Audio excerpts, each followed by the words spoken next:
City hero ഷൊർണൂരിലൂടെ ഇനി നിങ്ങളുടെ സ്വപ്നവും യാഥാർത്ഥ്യമാക്കാം. സെയിൽസ് ആൻഡ് സർവീസിനോടൊപ്പം സ്പെയർ പാർട്സും ലഭ്യമാണ്. സന്ദർശിക്കൂ ഹീറോയുടെ ഓതറൈസ്ഡ് ഷോറൂമായ city mobiles. City mobiles, bypass road, Shoranur. Shoranur Kulappully Al Ameen കോളേജിലേക്ക് SFI നടത്തിയ മാർച്ചിൽ പോലീസും SFI പ്രവർത്തകരും തമ്മിൽ ഉന്തും തള്ളും. പോലീസ് വലയത്തെ മറികടന്ന പ്രവർത്തകർ കോളേജിനുള്ളിലേക്ക് ചാടിക്കടന്നു.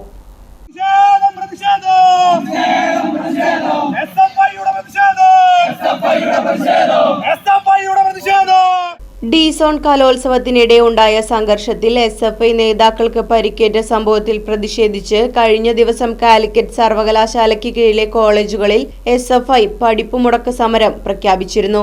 പഠിപ്പുമുടക്കിനായി പുറത്തുനിന്നും എത്തിയ SFI നേതാക്കൾ അൽ അമീൻ കോളേജിനുള്ളിൽ കയറി പ്രതിഷേധിക്കുകയും സ്വകാര്യ കോളേജിനുള്ളിൽ പഠിപ്പുമുടക്ക് സമരം അനുവദിക്കില്ലെന്ന് കോളേജ് അധികാരികൾ നിലപാട് സ്വീകരിച്ചതോടെ SFI പ്രവർത്തകർ കോളേജിനുള്ളിൽ പ്രതിഷേധിക്കുകയായിരുന്നു. പ്രതിഷേധത്തിനിടെ 4 SFI നേതാക്കളെ പോലീസ് അറസ്റ്റ് ചെയ്ത് നീക്കിയതിൽ പ്രതിഷേധിച്ചാണ് കോളേജിലേക്ക് SFI മാർച്ച് നടത്തിയത്. കവാടത്തിനു മുന്നിൽ പോലീസ് സംഘത്തെ മറികടന്ന് പ്രവർത്തകർ ഓഫീസിനു മുന്നിൽ കുത്തിയിരുന്നു. SFI ജില്ലാ സെക്രട്ടറി S. വിപിൻ മാർച്ച് ഉദ്ഘാടനം ചെയ്തു. Unit secretary P. ജയേഷ് അധ്യക്ഷനായി.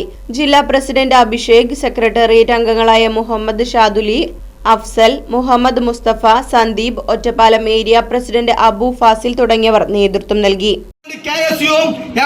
ശ്രമിച്ചപ്പോഴാണ് SFI കാലിക്കറ്റ് യൂണിവേഴ്സിറ്റിക്ക് കീഴിലുള്ള മുഴുവൻ ക്യാമ്പസുകളിലും പഠിപ്പുമുടക്ക് സമരം നടത്തിയത്.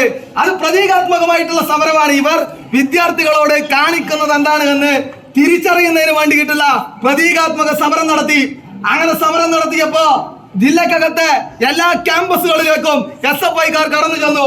പറഞ്ഞു, ഞങ്ങളുടെ സഖാക്കളെ ഇത് ആക്രമിച്ചിരിക്കുകയാണ്, ഞങ്ങൾ അതിന്റെ പ്രതീകാത്മകമായി പഠിപ്പുമുടക്ക് സമരം ചെയ്യുകയാണ്. ഒരു ക്യാമ്പസിനകത്തും ഒരു വിദ്യാർത്ഥിയും ആക്രമിക്കാൻ വേണ്ടി പാടില്ല, അക്രമപ്പെടാൻ വേണ്ടി പാടില്ല എന്ന ഉദ്ദേശത്തോട് കൂടിയിട്ടാണ് ഞങ്ങൾ സമരത്തിന് ആഹ്വാനം ചെയ്തിട്ടുള്ളത്. Right Vision News, Shoranur.